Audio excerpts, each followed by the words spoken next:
Hi, everybody, and welcome to another episode of Inside the Circle. Today, I'm joined by another very special guest.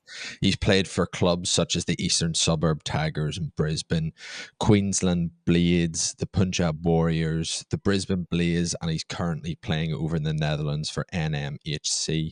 He's a total of 253 international caps with 75 goals. International achievements such as playing in 3 Olympics, a silver in Tokyo, a World Cup gold in 2014, Pro League Champions Trophy goals, and Commonwealth goals in 2014, 2018, and 2022. Other things that he's done off the pitch, he's an ambassador for the United Project. He's also been on the shortlist for the FIH Player of the Year and also Australia's Sports Dad of the Year. And I think probably the biggest achievement, he's single-handedly keeping the sunscreen manufacturing process going quite heavily in Australia. Please welcome Mr. Jake Whetton. Hey, thanks very much for having me. Thanks for the introduction. No problem. Look, thank you very much for joining us. I really do appreciate it. How are things going? I see you're over there in the Netherlands. How's that all going for yourself? Yeah, it's been great. I've been here for nearly a month now, and obviously meeting a new group of players and a new club system. My first time playing over in the Netherlands, and yeah, they've been awesome. It's been fantastic to join a competition that I've very long to play in, and really excited to see what one of the best competitions in the world has to offer. Absolutely. Speaking of probably the one of the best competitions, have you fully recovered from Paris yet? I know it probably wasn't the success you went in wanting, but how was it in the end? Yeah, look, you're right. It certainly wasn't the result. We went over at the start of the competition thinking that was going to be the result in the end of it.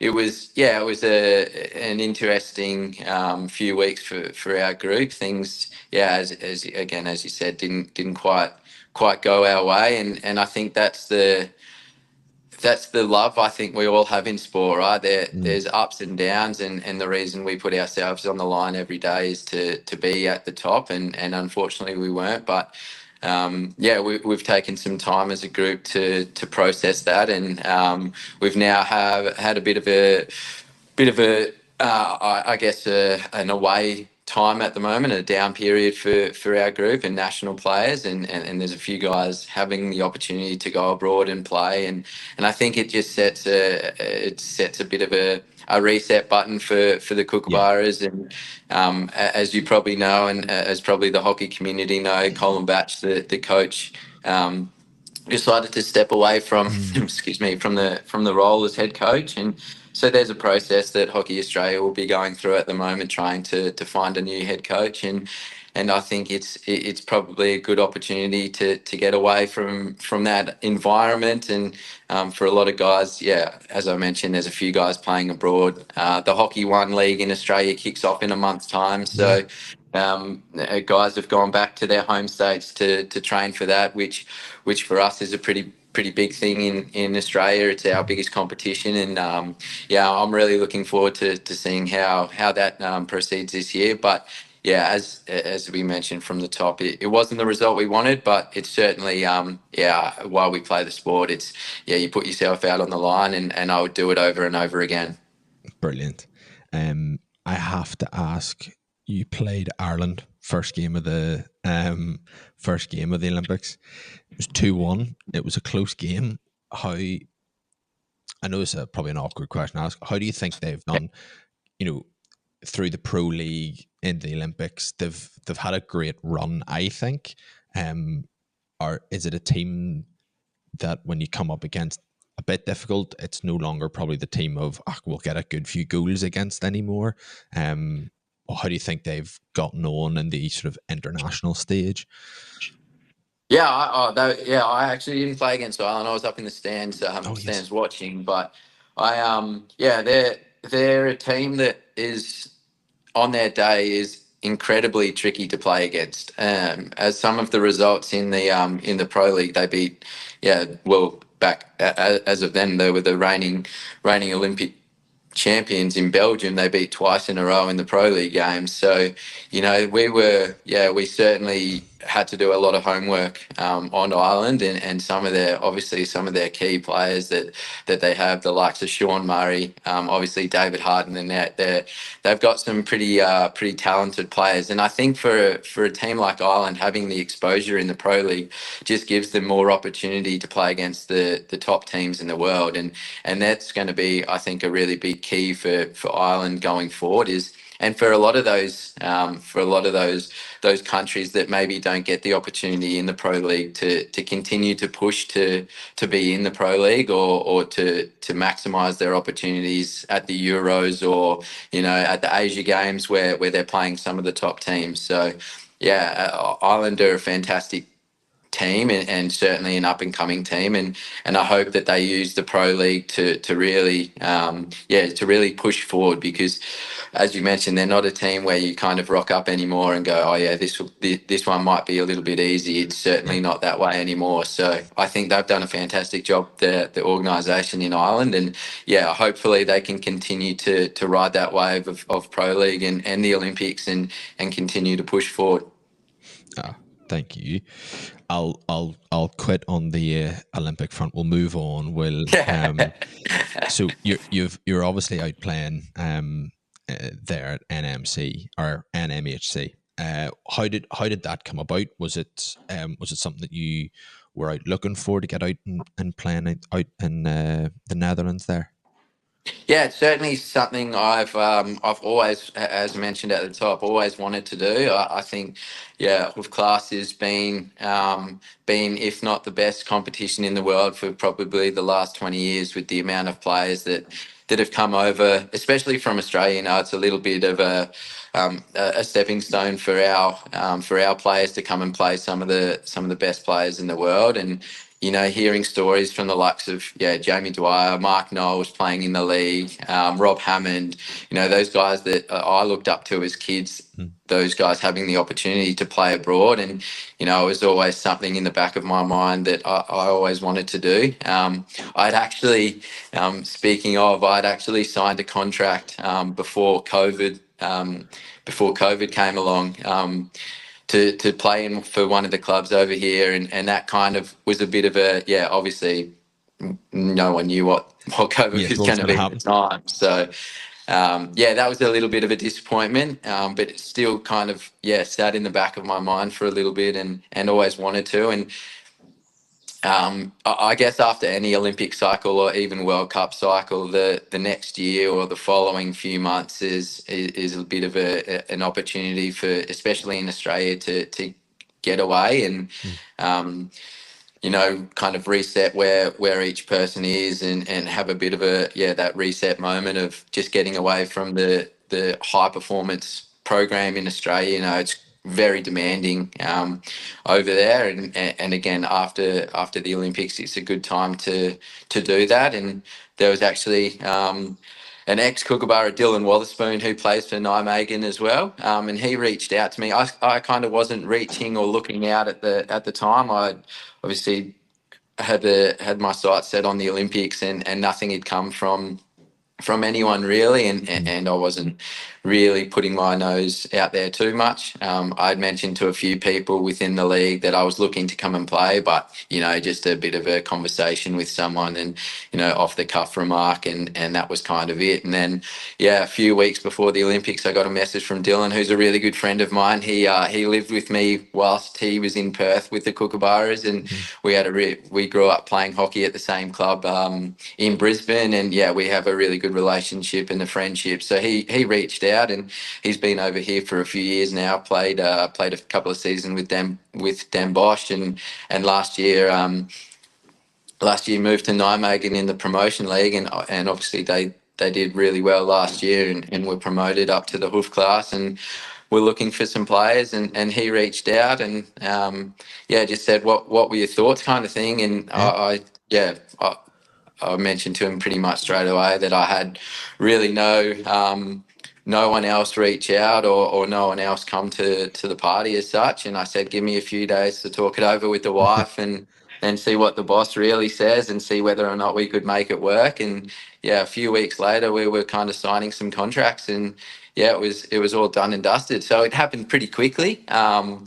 But I'm really excited. Again, I've mentioned a few times that I've always really wanted to be here and play in this league, and yeah, to have the opportunity with a team that just has been promoted, and for the first time in the clubs, I think the last time Nijmegen was in the hoof class was maybe 44 or 45 years ago. So Wow. it's pretty cool to be a part of something that they've been longing for a long time, and to see the excitement when I first got over here about being able to play in the league. And for a lot of the guys in the team, they haven't been able to play in the hoof class either. So it's been an exciting couple of weeks. Our first few games have been results-wise, we haven't probably been where we wanted to be, but the excitement of being back in the Division One league, and again, one of the best leagues in the world, is really exciting. And yeah, really glad for the opportunity. Oh, brilliant. And is it, what's the squad looking like? Have you had a good few training sessions to get yourselves up and ready for the, there's been two games so far you've had, is it? We've played three. Okay. We had one of our games delayed, and we ended up playing Wednesday night. But we've played to set the standard. We played Bloomingdale, Amsterdam, and Den Bosch in our first three games. So Great start. it was great start for the club. And yeah, it was the results haven't gone our way so far, but we're certainly, from our first game against Bloomingdale, I might add, to where we were on Wednesday night against Den Bosch, we've certainly seen a lot of improvement within the group. And I think just picking up the little nuances that you might be able to get away with in the promotion class, you can't get away with in the hoof class. And it's another step up, and I think the guys have understood that quite quickly, and have realized, yeah, this is the real deal. Not saying that the promotion class isn't, but this is just, again, another step up Another in step. terms of the pace of the game, the technical abilities of all the players. And yeah, one little mistake can certainly hurt you, and we've, yeah, unfortunately had to find that out the hard way. But we're in the right direction. The boys are really excited. And yeah, we're heading for another game tomorrow against Pinnacle at home. So another really good challenge for us, Mm. and hopefully we can get some points on the board. Yeah, definitely no easy games so far. Not at all. Not at all. So you're playing with Griffin. You seem to have you've played with Griffin throughout your career. What Yep. what really drew you to start using their sticks and gear? Yeah, I think early on in my career, I received a message at the time. Rob Hammond was playing for the Kookaburras, and was working with Griffin in Perth. And he sent me an email early on, and noticed kind of my trajectory, and I'd made a couple of state junior teams. And I think it was maybe the time that I made an Australian schoolboys team that I got an email out of the blue from Rob, and just saying, look, we've been tracking your progress. I think I was 16 at the time. We've been tracking your progress, and yeah, we've noticed that you've been, yeah, competing at state championships and national championships for Queensland. Obviously, Rob, a little bit probably biased towards Queenslanders at the time, and probably still is, but it worked in my favour at the time. But yeah, just noticed the trajectory that I was going on, and offered me a couple of sticks for free. And back then, seeing an email as a 16-year-old with a couple of, I think, yeah, it was a Taboo Blue Steel from the top of my memory. But like something like that, it was pretty cool. And Mm, receiving two brand new sticks in the mail without having to pay for them at that time, Mum and Dad were pretty impressed. And absolutely. I was pretty happy, as a kid at Christmas in June. So yeah, and from then I formed a relationship with Rob. on the hockey field as well. I was fortunate enough to play with Rob at the back end of his career, both for Queensland and for Australia, and we created a really good a friendship as such, and still to this day. And he introduced me to the guys at Griffin in Perth when I first, I guess, would travel there on hockey tournaments, and met the guys, and met Jonathan Pedersen, who was involved in the company, and Peter Hazelhurst, who's the owner, and met those guys, and Yoshi, who's still there at the moment. So met all those guys, and yeah, they were awesome to me at the start, and offered me some stuff really on and really early in my career. And I guess it just formed a really good relationship between myself and the brand, and um, they helped me out when I, maybe there was in 2012 that I was actually dropped from the national team, and they continued to support me with gear and with work. And I worked in the factory for a little bit whilst I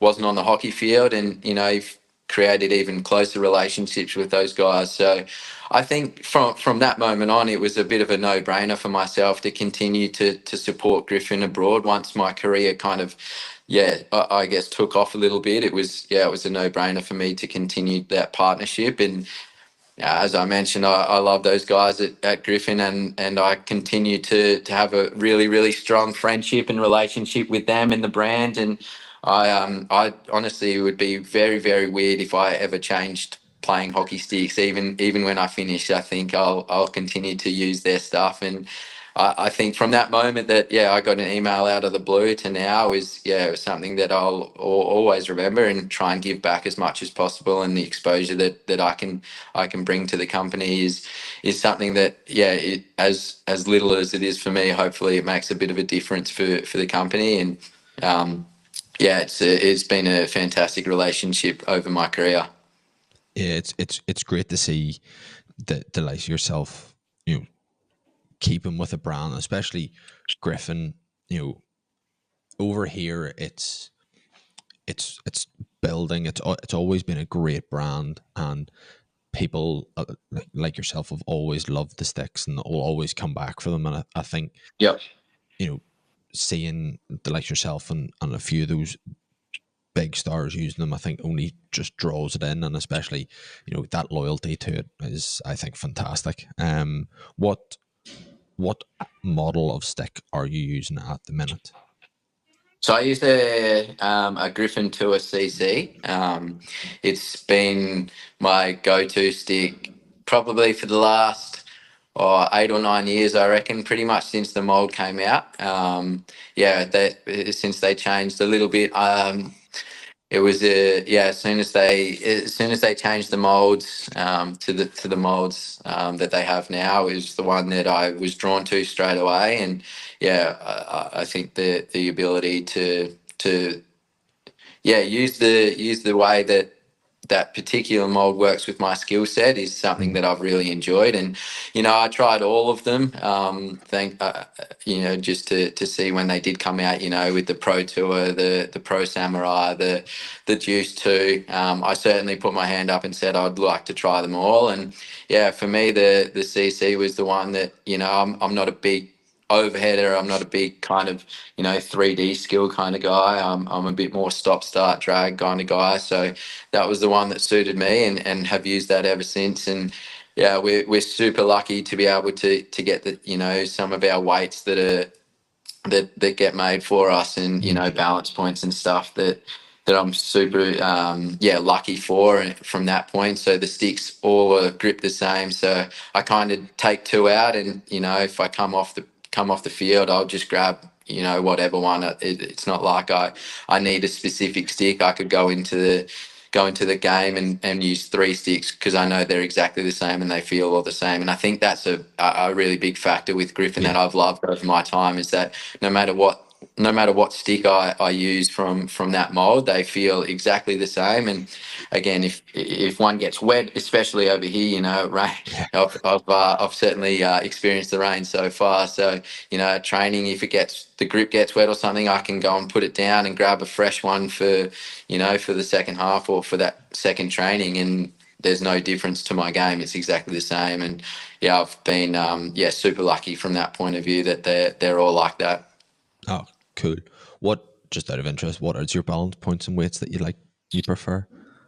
My balance points, I think, sits at about 395. I think they're thereabouts. Right. My weight when it's ungripped is about I think it's about there. They come to me at about 490 grams. Right. So they're quite light. Yeah. I also grip my. I have a double grip on my grip to make my to make the head of the stick feel quite light. I really Mm. like the light feel when I put a little bit more grip on the or more weight towards my handle. So yeah, I think by the end of it, my sticks weigh about 550, 560, Right. give Okay. or take the weight. So probably on the 550 mark, and then yeah, when they get a little bit wet, obviously it holds a little bit more water, but yeah, about 550 grams. So I kind of like them as light as possible to start with, and then get them to where I like them. So the balance point does change a Yeah. little bit, but it I've always used a double grip just to feel that lightness in the head of the stick. Yeah, because that was going to be my next question. I've Yeah, seeing you play, it looks like an absolute bat because of the yeah, double grip. Is it something that yeah, you've always just done? yeah. I think so. I think early on, I didn't necessarily enjoy just getting it off the shelf and feeling it. I felt like I had to add something, and I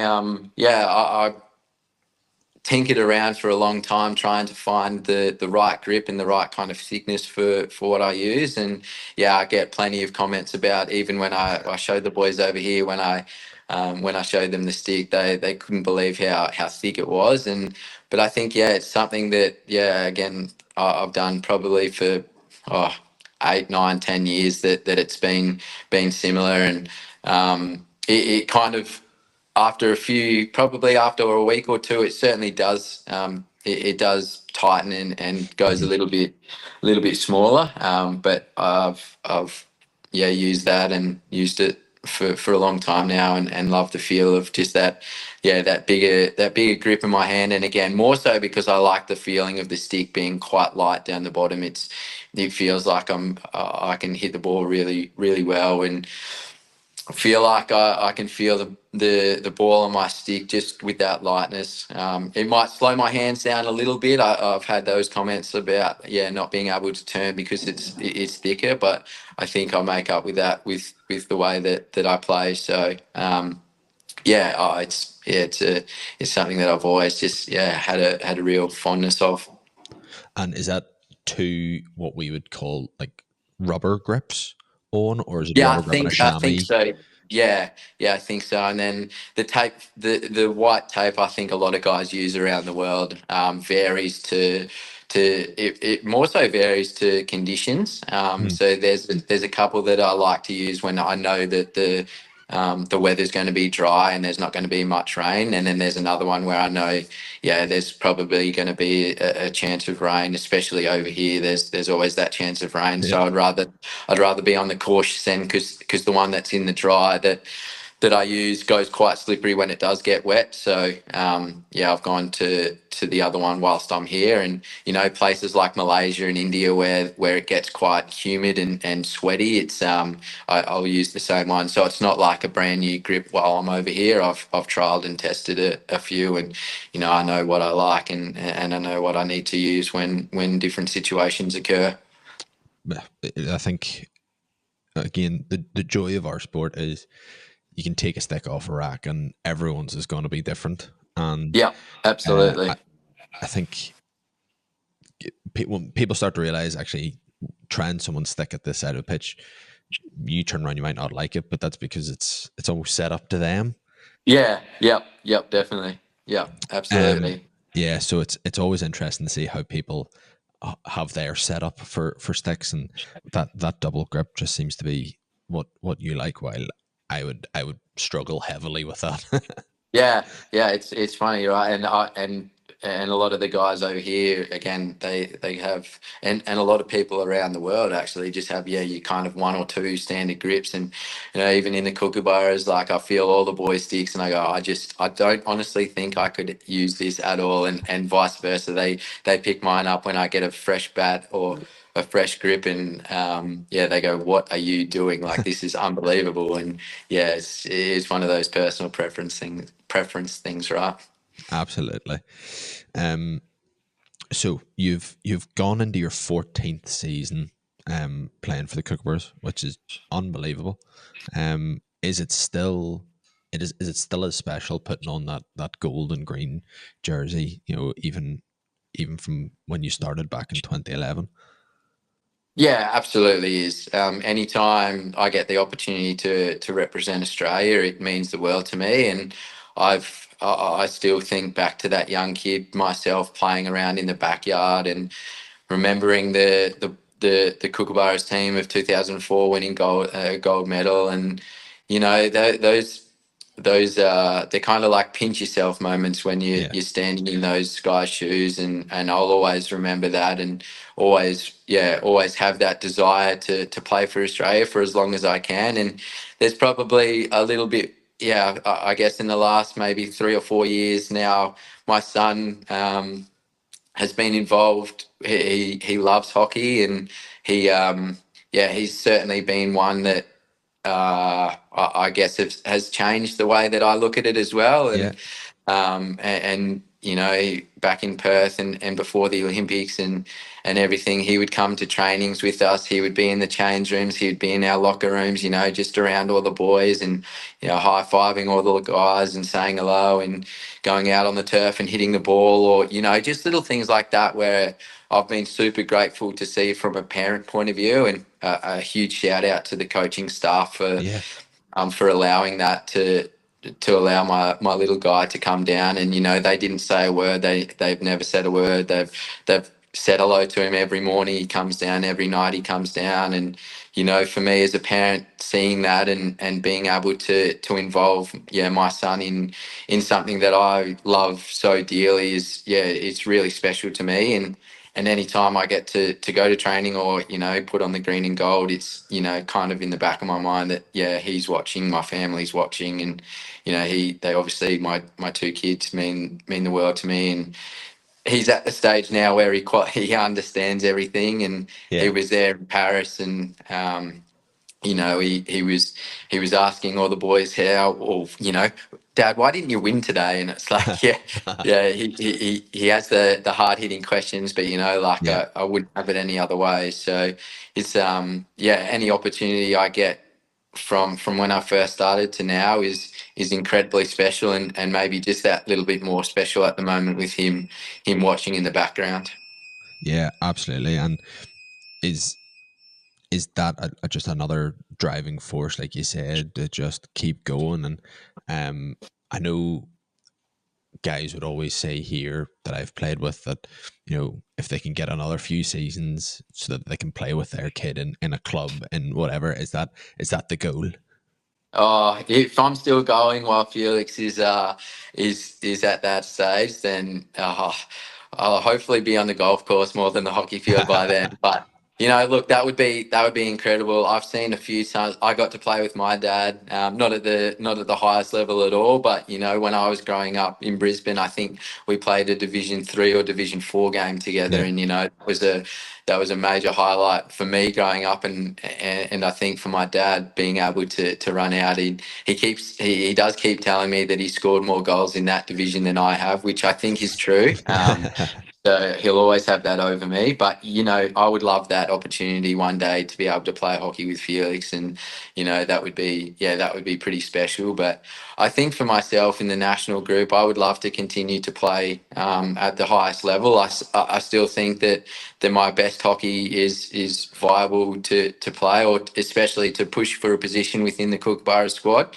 Um, Obviously there's a bit of a reset and a new structure coming in within the next few months, and that'll be something I'll have to sit down with the new coach and Hockey Australia as such, and chat through that. And if my time comes up and they're looking to go in a different direction, then yeah, I'll be disappointed, but in the same thing, I think I've, um, I can't think of the word right now, but um, I'd be pretty happy with how my career has panned out. Yeah, Looking back over my time with the Kookaburras, I would be pretty happy with how it all went. Again, I certainly would love to continue to give back and play a few more games for Australia, and absolutely. hope those guys, or help, sorry, those younger guys come through. And I think, yeah, again, without being too big headed, I think my best hockey still has the opportunity to play internationally. So, look, again, I'll just put my best foot forward over the next few weeks here in Holland, and see how we go. But certainly not looking to put the stick up just yet. Good. That's what I like to hear. Um, what what is the national setup like over there? So obviously, is Australia's a quite a large country. Yep. So is it bring all the guys to? Is it Perth that mainly you train Yeah. in? Yep.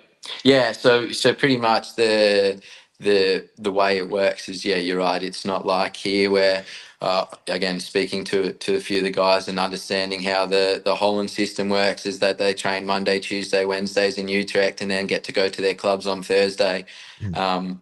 and play with their club on the weekends. Where, yeah, unfortunately, it's a 6 hour flight just to get to the other side of the country Yeah, in Australia. So it doesn't quite work meeting in a central location, training for a couple of days, and then going back home. So yeah, we all live in Perth. The entire national squad lives in Perth, and it's a way that we can continue to improve as a group. We play a lot of games against kind of each other as a squad. I think there's 27 in the squad, so we get a lot of opportunity to play 11 on 11 against each other, which I guess for us is kind of like our club competition. There is a local club competition in Perth, but it doesn't have the same, the same kind of, yeah, uh, I guess, intent is what the Hoof class has. yes, It's certainly a great local competition in Perth, and the best guys in Western Australia and girls play in those competitions. However, we travel a lot. We don't get into a routine with our club competition over there, so we make it that, yeah, when we're training, and especially with the Olympics, we were training kind of 5 or 6 times a week with a game on the weekend. So unfortunately, we weren't able to play the club competition, but yeah, we were playing an international standard match nearly once a week in the yeah, lead up to the Olympics. So, and that's how it's been for a long time. I think it works really well, that centralized program. I mm, think it would be really difficult as a group to just come together for a week or two and train before a pro league or a champions trophy or something like that. So I think the way that it works is really well. Again, being biased and being from the East Coast, I would love it to be on the East Coast. I think yeah, there would be a little bit more opportunity for sponsors or things like that. But in saying that, there was a tender that went out, maybe 2 years ago to vie for that central location, and Perth put in a fantastic proposal and won the bid. So congratulations to Perth, and the opportunity was there for the East Coast, and it wasn't taken. So Perth had come to the board, and I believe there's a brand new infrastructure being built at the Perth Hockey Stadium over the next 2 years with brand new facilities. So for that, for hockey in itself, and for Hockey Australia, I think that's certainly a step in the right direction, and to be, yeah, to try and be professional, or as professional as we can as a sporting organisation. It's obviously not the AFL or the rugby league yeah. or soccer in Australia, but we certainly want to hold ourselves to those high standards, and any help we can get from governments and local governments, as Perth has done, it's certainly, yeah, going to help the Kookaburras and the Hockey Roos moving forward. Absolutely. So I didn't realize it was a all year round central location. I thought it was going to be a bit like how some other places do it, where it's it's a week about or a couple of weeks out here, and then Yeah. you go back home. But no, that's really interesting, and I suppose that creates a much more like family dynamic in the team, opposed to, yeah, we're a team and yes, we've good rapport, but it's much more like a family.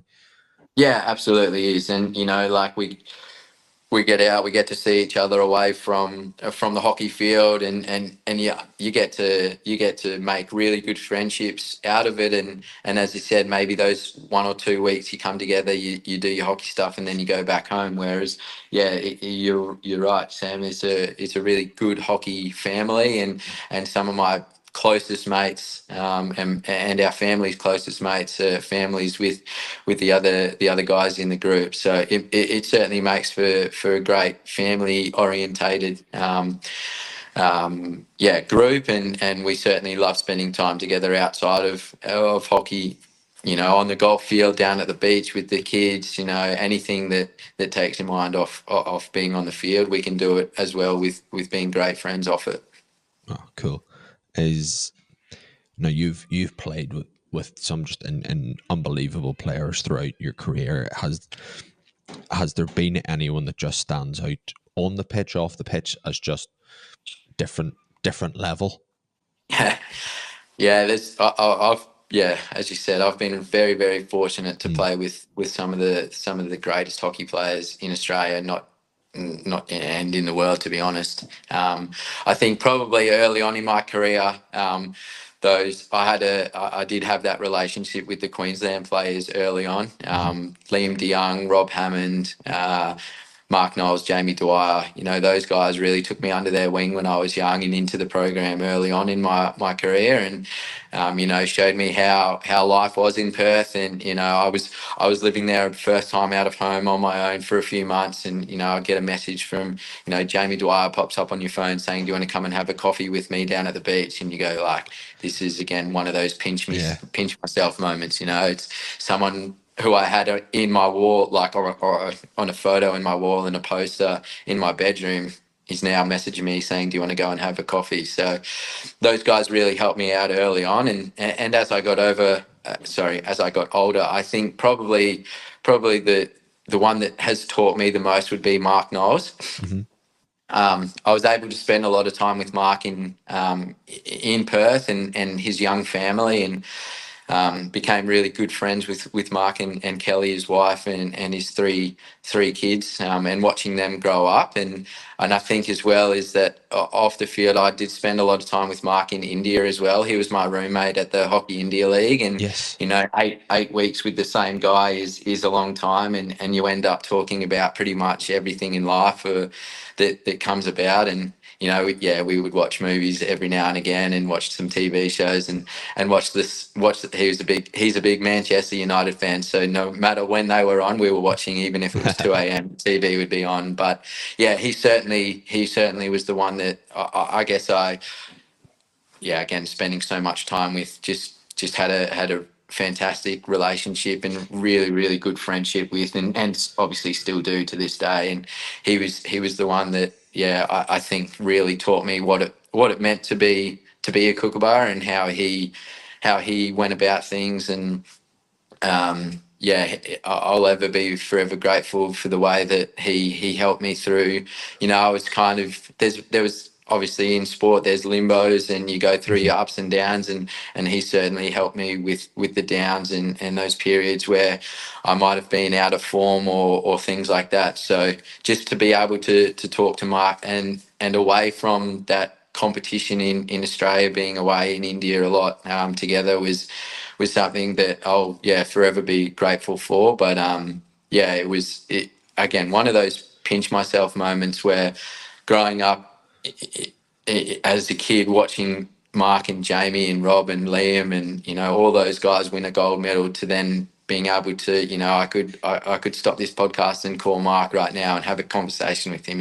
So Yeah. it's pretty special, the dynamic that comes out of being a hockey player, and yeah, some of the friendships and people that are involved in your life is pretty special. Absolutely. And yeah, like looking through everyone, it's just unbelievable who you have been able to play with. And yeah, and I just go back to that centralized area of, you're all together, and it means so much more than when you are playing with them. Yeah, absolutely does. And you understand what guys are going through, and even now guys are going to work, guys have young families, guys have to go and study. They're on prac, not making any money studying, and then rocking up at 4 o'clock in the afternoon for a 2 hour session, and then meetings, and so you understand what people's lives are. It's not just wake up, don't do anything, see you at hockey kind of thing. Yeah, As everyone knows, there's not a lot of money in hockey, especially in Australia. So you understand what all the guys' lives are, and you understand that everyone's making choices to play hockey and support their families and support each other. So it certainly builds that camaraderie even more, knowing that what everyone else is doing behind the scenes of hockey, and then still having the ability to rock up and perform as an international hockey player is to be commended for our group. absolutely. And suppose that gives you a, everyone has a bad day, and Yep. with all of you up there together, that you can understand why they've had a bad day, or maybe they're not training as well because you've got the history of and the coaches have the ability to go, right, this is what's happened. It's not just they've Yep. showed up and all of a sudden they're rubbish. you know Yep. they've got the background. It's all there. That I think that's fantastic. Yeah, and there's always been an open line of communication between the playing group and the coaching group and the staff. And, there's certainly been times where I've had to reach out to the coaching group and said, look, my kids didn't have a great night last night. I was up, for X, Y, and Z problems. And, Mhm. you rock up in the morning at 5:30, 6 o'clock, and the first thing they come and ask me is, how you going?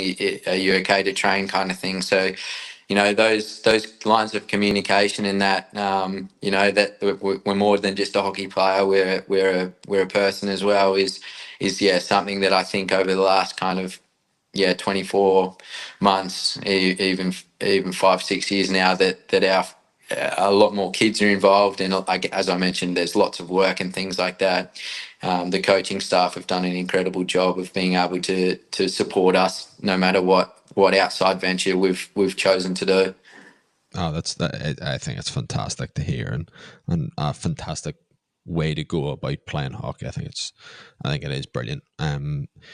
Go. You mentioned playing out in that Hockey India League. What was that like? That just uh, I remember watching it when it was on, and it was just mad. It was mad's a great word for it. I was going to say bizarre, but mad probably takes the cake. Yeah, it was an incredible opportunity to see what playing abroad was. Mhm. That was my first time playing abroad. So that was really something I again had in the back of my mind. Maybe India wasn't the first choice of playing abroad, Yeah, but once the opportunity came up, and an opportunity to play hockey, something that I thoroughly enjoy doing, is why not have an opportunity and go to India and see what it's like. It's certainly a different country in regards to how they process things and, mm, and go about things. And there was some moments where if you didn't laugh, you were going to be crying. So it was certainly but from a hockey point of view, it was fantastic. mm, A lot of teams had some unbelievable players from around the world, and even to the point where you got to know some players that maybe you didn't know before. I know at Punjab, my first year, I became really good friends with Lucas Ray and August Mazzilli from Argentina. They were the two guys,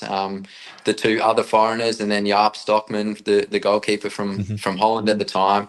You're spending 8 weeks with these blokes, and Yeah, the Indian guys didn't speak a whole lot of English, so you tended to stay in the foreigners group as such, and you get to know these guys, maybe not as personally as you would if you spent a bit more time with them, but you understood that they liked a coffee, they liked a pizza after a game, and you could sit back and relax and have a chat with them. So things like that, and then the next few years, a few more guys, Mark Cleghorn from GB. yeah, Me and him became quite good friends.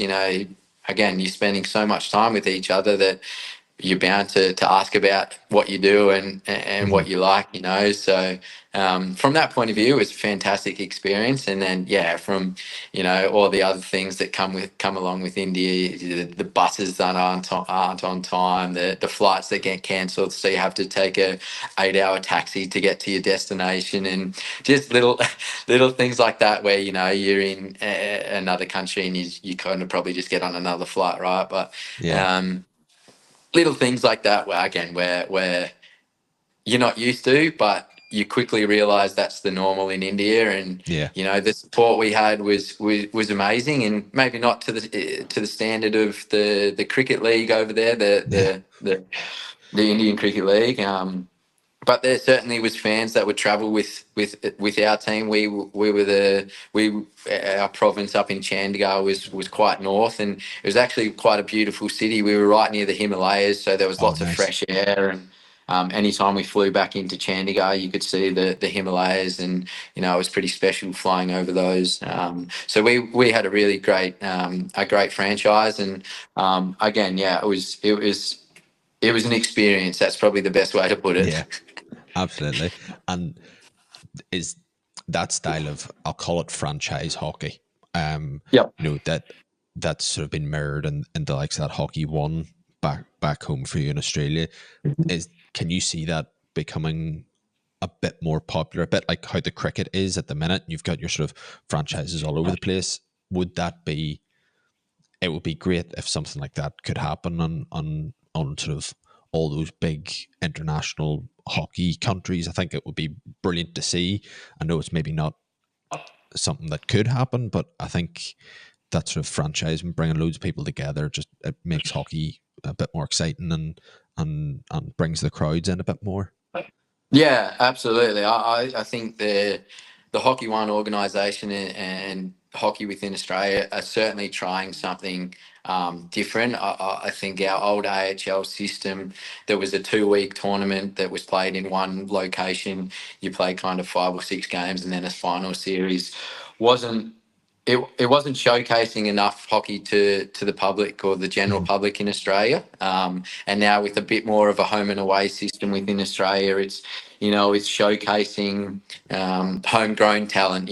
Guys that grew up in Newcastle. I think Newcastle in southern New South Wales has a game this year, and I wouldn't be able to tell you the last time maybe Newcastle had a Australian Hockey League or a Hockey One game played there in front of a country town that has an amazing facility. I know that I've been to before, and junior kids that would never get the opportunity to see the best players in New South Wales. I think they're actually playing Brisbane and Newcastle, so the Okay. best players from Brisbane. And then you've got your international stars within those two groups. So I think that the franchise and the way that we're trying, or the Hockey One Leagues is Mhm. trying to expose ourselves to Australia, is fantastic. And I think they're trying really hard to create that franchise tag and attract international players to the league. I think there's a few more this year within both sides of the competitions. And it's you look at it, and for those who maybe are in Europe and wanting to play overseas, it's hot in Australia at that Yeah. time. It's unbelievable weather playing. You're not playing in rain. You're not playing in snow, kind of thing. So Yeah. so I think there's an attraction there as well as it's fantastic hockey. But there's also an attraction. You get to travel around Australia for 8 or 9 weeks and get to see what the country is. And for me, that's being used to maybe more the AHL, where it was just a 2-week kind of Champions Trophy kind of tournament, was Yeah. great for the hockey because you're playing kind of every day, every second day, and that tournament style is really difficult. But I think the Hockey One League shows a little bit more to the community, and trying to give back to those places that have been out of hockey for a long time. And they're probably, most of the games are in the major cities at the moment. Like most sports in Australia, you think of the AFL and rugby league, they're as well in those major cities. But hopefully we can continue to grow, and maybe it becomes a 12 or 13, 14 week Yeah. season rather than a 7 week season. So I think the opportunity there for us to continue to grow, to continue to create and look for sponsors is obviously a big thing we need in the Hockey One League. It's pretty expensive flying from Perth to Brisbane or Brisbane to Perth, for Yeah. one game of hockey. So there's always that opportunity if we extend it, or have this model of franchise hockey going forward, that we can tap into those sponsors looking to get their business or whatever it may be. Yeah. That's where I think we need as an organisation in Australia, is to try and go really hard at someone who's looking to help us out. Again, a lot of us in the national programs, both men and women, do it out of the love of the game, and not saying that we would stop because we're not getting paid, but I think we're certainly on the right trajectory to be able to help the future of hockey in Australia with a league like the Hockey One, and again trying to promote it as best as we can, moving forward, and making sure that there's a stepping stone for the younger kids to be able to come and play in, and Yeah. then realizing there's an opportunity then to play for your country is something that I'm really a big supporter in, and I love the Hockey One franchise. The way that it's going, it might seem a little bit hypocritical of me being over here and playing in a different league at the moment, but I've spent the last 3 years playing in the Hockey One, and Mm. it's a fantastic way that we can go about hockey. It needs a little bit more work, as any organisation does, but I think we're certainly heading in the right direction. Absolutely. I mean, was it the fourth, fifth year of it? It's the, I mean, Yeah, fourth year. Fourth official year without COVID in there. So it's oh, it's yeah. gaining some traction. It's Yeah. gaining some traction. So last year we had a fantastic event. Probably more so because the team that I played for, we ended up winning, and the girls won, and which also makes it Always good. always good. But again, it's a way forward for our game in Australia, and we're competing against so many different sports within Australia. Is something that I've certainly noticed something over here. There's soccer in the Netherlands and hockey.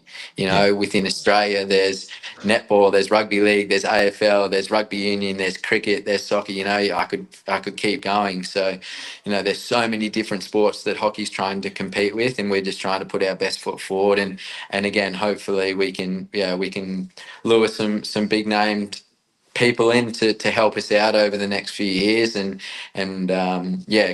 create a league where people want to come and play in, and Yeah. retain the Aussie stars, so we can continue to push it forward. Oh, yeah, absolutely. And I've seen the clips that come from it, and stuff like that. So it is it's great to watch, and that style of hockey of it's it's showing Australian style hockey to the best. And when you are going, that looks fantastic. You'd love to go over and watch it. And from a Yeah. hockey point of view Yep. of seeing those clips, you're going, that's the way it should be done. Yeah. What is again stepping away from that and looking at what's the biggest difference between playing in a Commonwealth Games opposed to an Olympics? I know hockey's still top end in it. You're still playing a good chunk of the high end teams. Yes, there's a couple of outliers, but what is the big differences between it, even in the environment of it all? That's a good question. I don't think I've ever been asked that question before. Oh yeah, I think when I do think about the Commonwealth, I do think a lot of the Commonwealth teams have a very very similar style of hockey. Hmm. You think of England, India, ourselves, kind of South Africa. We're all kind of an attacking style of Yeah, style of hockey nations. Probably the last 5 or 6 times we've played England or GB for that matter is, they're a high energy, high press kind of team that want to go at you anytime, And I think that's the same. That's the same with how we like to play our hockey. Mm. We want to be fast. We want to be that physical. We want to be, we want to be that high pressing energy team. And I think India's, the same. They get a counter attack, and it is just go go go kind of thing. And some of those other Commonwealth, South Africa have some great individual players that love attacking hockey, and certainly not saying the Olympic, your Euros don't have that, but I think over my time, I think the Euro teams are really, really well structured. Mm. They have an unbelievable discipline of, we're just going to wear you down and wear you down and Yes. wear you down and wear you down, and we're happy to win 1-0, Yeah. whereas maybe in the Commonwealth, it's like if you win 1-0, you go, well, yeah, we What won, but happened? why didn't we win 5 or 6-0? And maybe that's I think something that is something I've maybe not from that direct question, but Mm. whenever we play a European team, it's like, okay, Holland are going to wear us down. You know that the Germans are going to sit back and wait for us to make a mistake. We really like that free flowing, again, high energy hockey. How can we penetrate the Dutch wall or the German wall kind of thing? Or, Spain are going to sit everyone in their attacking 25, Yeah. and when they get a turnover, they're going to send two blokes to try and score a goal. And then if they don't, they're going to turn around, run back, and set up exactly the same thing. So, it might be that it's a bit more free flowing in the Commonwealth. I certainly know that. Yeah, again, speaking of those teams, you throw New Zealand in there as well. Mm. We all have that attacking mentality of Yeah. wanting to score lots of goals, and whereas, again, as I mentioned, the Euros are probably happy to win 1-0 and walk away with the 3 points and move on to the next game. As I said, we're probably sitting there going, well, we missed A, B, and C opportunities, but still won the game. Why did we only win at 1-0 kind of thing? So just, quickly off the top of my head, that may be one thing. Mm. But certainly the teams that are involved in the Commonwealth thinking that they have that high attacking mindset of wanting to score, which is exciting hockey, but Yeah. maybe not the most viable against some of those Olympic other Euro teams. Absolutely. And then the likes of a Commonwealth Games, is it slight? And I know on the pitch, absolutely not. But is it slightly less pressure in the likes of when you're walking about? Maybe when the hockey's finished, you've got a bit more free time, or opposed to the Olympics where it's this is it, high end pressure from start to finish. Is there a bit of a difference, or do you treat it as the Yeah, same? I think we try and treat it certainly as the same. We obviously, it's probably the third biggest hockey event for the Australian group, behind Mhm. obviously the Olympics and the World Cup. So, like, I would probably put it higher than the Pro League. Again, more so maybe because the history of the Commonwealth Games, Yeah. and you talk to those Euro guys, and they probably put the Euros above the Pro League, for example, and Yeah. we sit there and go, oh yeah, but we don't get an opportunity. They would obviously be saying the same thing, Yeah. right? So that's probably where it sits from a point of view. So we certainly don't, we don't take it just as another hockey tournament. We certainly train really hard, as obviously would. And I think there's maybe a little bit more of a fun aspect to it. Not saying that the Olympics isn't fun, but I think there's maybe, there's the Olympics is watched by the entire world. Yes. And the Commonwealth, obviously, you take out the USA. Not that they're probably watching a lot of hockey, but you never know. They Yeah. watch the females. Like the USA women had a team, so they might be watching the men's teams. But you take out them, you take out China, you take out those big countries that obviously the entire Euros that Mm. watch hockey and have absolutely no idea about the Commonwealth Games. Yeah. So you take out a fair bit of fan proportion from hockey, and then it's thrown into your Australia, New Zealand, your England, Scotland, kind of stuff like that, which maybe from a behind the scenes point of view doesn't feel as much pressure as the Olympics. And you don't have every little bit of hockey person watching your every move. So I think that might be a little bit of a difference between the two. But yeah, it's still a fantastic event. And yes, again, some of my fondest memories are playing at the Commonwealth Games. I think my first one in Glasgow, my first ever multi sport event with the village, and things like that, seeing other athletes. And it's a surreal feeling. You there's just it's so hard to explain what a Commonwealth Games is like and what an Olympic Games Mhm. is like, because there isn't anything in the world ever like that. So it's such a privilege to be able to have said I've been to three Commonwealth Games and three Olympic Games. It's one of those things that I'll look back and be super proud of. And I really hope that the Commonwealth Games continues. And I know it's Yeah, been in a little bit of a limbo over the last, no thanks to anyone in Australia for that matter. But yeah, I think it's such a rich history within those Commonwealth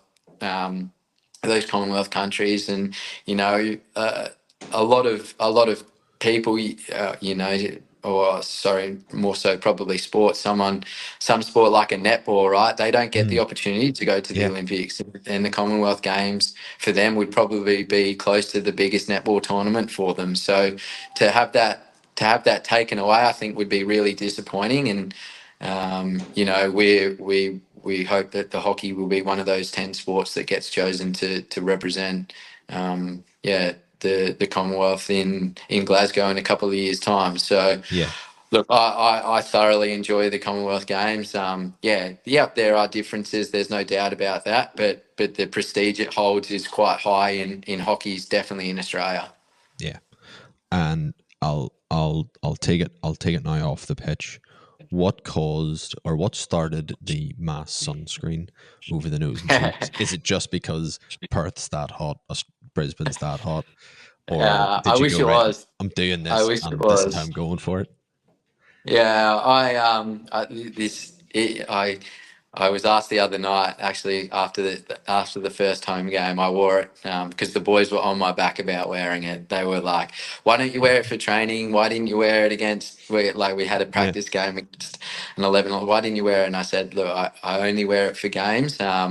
No, the real reason, and it has nothing to do with the weather. It has nothing to do with the lights. It has nothing to do with the turf or anything. The real reason I wear it is my hero growing up was Andrew Simons, who was a cricketer who played for Australia, who sadly yes, passed away a few years ago. He my first I love cricket. I'm a big cricket fan. I played cricket as a kid. I've been, it'll be on the TV at 2 a.m. in Australia. The timing's been great, actually, watching the one days Australia versus England yes. at the moment. I couldn't believe it. I turned the TV on the other day at 2 o'clock in the afternoon, and the one day had just started. And I went, I know. this is Happy my days. afternoon and night settled." So I'm a huge cricket fan, and have been ever since I was a little kid. And honestly, I probably liked cricket more than I did hockey when I was younger. I like being able to bat. I like being able to bowl, and just I spent more time playing cricket than I would have done hockey until probably that 14, 15 years old. Um, Played it through school and everything. So and still a huge fan of it. We'll go to games in Perth whenever there's a game. We'll still go and watch kind of like the local Shield cricket, or one day cups at the local grounds. And I'm rambling on, but I love cricket a lot. But going back, Andrew Simons, was my Mm. was my hero growing up, and absolutely loved watching him. My dad would take me to watch Andrew play for the Queensland Bulls, and growing up, and then obviously him getting to play for Australia, and he always used to wear zinc on his lips. Always, no matter what, he was always had this white zinc, Yeah, which we call what I wear is always night games during the day, no matter what. And I thought that my first ever game for Australia was in Malaysia, and I thought, I had it in my bag, and I thought, why not? Like, I wanted to be Andrew Simons when I was a kid, and Yeah. it was an opportunity to be him for a moment in time. And from that moment on, I've played every game for Australia with it. I actually missed one game in Sydney one night. We were playing a team that yeah, we were playing Fiji in an Oceania Cup, and Fiji, unfortunately for them at the time, were the greatest hockey team around, and Yeah. yeah, we still had to play that game. It's changed now, which I'm thankful for, that the Oceania Cup has changed now. But yeah, that's the only time out of 279 games I've played for Australia. That's the only time I've ever not had my zinc on. So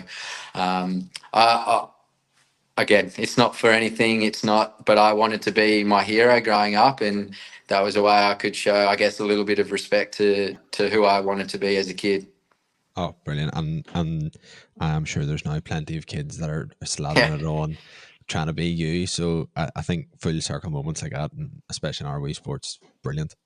Yeah, it is special, and anytime I do see a kid wearing it, and they would probably have no idea who I am, nor do I know them. It's one of those things where you go like, yeah, that was me when I was a kid, and it's cool seeing something so little, mean the world to me, kind of thing, I guess. Absolutely. And I know I've kept you long enough, and this is my final question. And it's the question that I've asked absolutely everybody that's come on, and it'll determine if this episode actually goes out. So no pressure. There is only one right answer. Okay.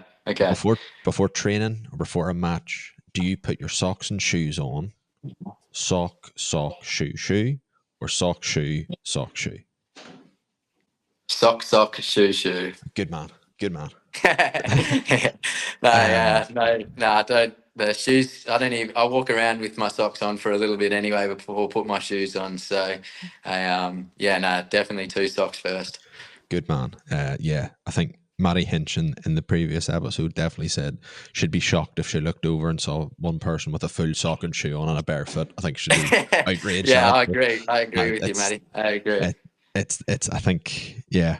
Okay, we haven't had too many, but there's been a couple, and it's just like no, I can't deal with this anymore. No, not at all. Not at all. um, but look, Jake, thank you very much for joining us. I really, really do appreciate it. And if is there anything that you'd like to plug, let people know what's happening, or where to follow you or anything like that? Oh, look, yeah, I think, no. Firstly, thanks for having me on. I think the more exposure we can create with podcast types and things like that is fantastic for myself, but more so for the sport in general. I'm a big advocate for promoting hockey anywhere within the world, and this is, yeah, it's a fantastic product that you have running, Sam. So thank you for having me on. And yeah, look, you can follow my socials. I think my Instagram's Wetty12. To look at, yeah, the amount of golf that I'm playing at the moment is probably more than hockey, but yeah, I'll be over playing for, yeah, as mentioned before, Nijmegen Hockey Club, and really looking forward to the season ahead. And yeah, I'm very, very thankful and lucky that I've got this opportunity, and hoping to get the best out of myself this year, and moving forward with hopefully some more games for the Kookaburras in the future. Absolutely. And um, thank you very much for watching, everybody. As always, if you don't want to stare at my face for a bit, which is completely understandable, you can listen to us on Apple Podcasts and on Spotify. Thank you very much for watching. Comment below what your favorite moment of the episode was, and Jake, thank you very much again. Enjoy the rest of your time out there in the Netherlands. Thanks, Sam. Thanks very much for having me, Matt.